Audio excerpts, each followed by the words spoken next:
দাদা বলো। Good morning, তোমাকে এখনই ফোন করতাম। ওই ওদের সাথে ফোন করছে, এই তার বিকাল 5টার সময় দাদা আমি তুমি কনফারেন্সে থাকবো, বুঝছো? হ্যাঁ হ্যাঁ, তিনজন।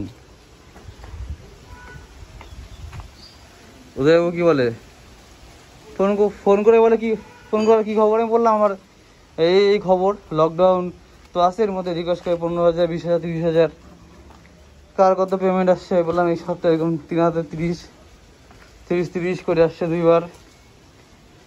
তারপরে এই তোমার দাস, মিনতি, এদের বললাম যার আসছে, কি বলে